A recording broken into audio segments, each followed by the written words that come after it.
about creating a new catalog in Lightroom.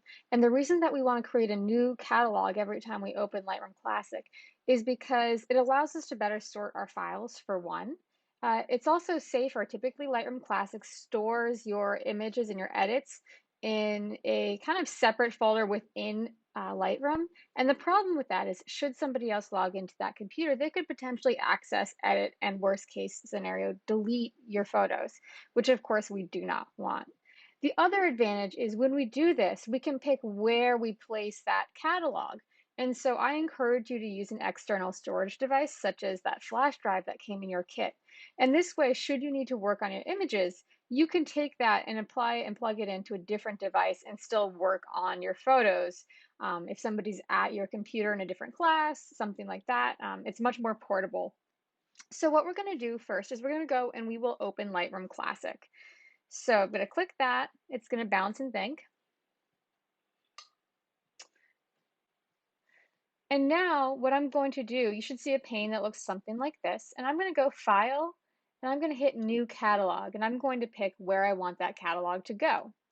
Now, in my case, I think it's easiest to put it in the folder that's on my desktop because I'm working off of a personal device. So I can store them on my computer.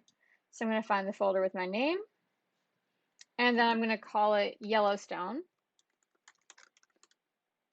Edit because I'm going to import some photos that I took while I was in Yellowstone. So now I'm going to hit Create, and it's going to disappear for a second and then relaunch. And you'll see now at the top of my bar, it says Yellowstone Edit LR-CAT. And what that's telling me, the LR-CAT is essentially the catalog, and this is the catalog name. So now what I'll do, like I normally would, is I'm going to just go and hit Import, and I'm going to identify where those photos are. Make sure that all of the ones I want are checked off. And then once I have that set, double check, make sure that it's going to the right location. It should default to your to the catalog that you just created, but sometimes, it doesn't. So it's important to just go and double check the destination.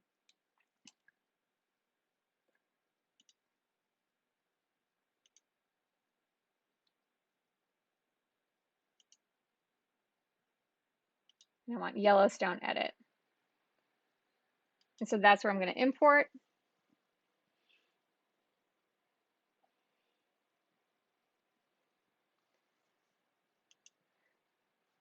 And there you have it. All my photos are here, and I can begin the editing process.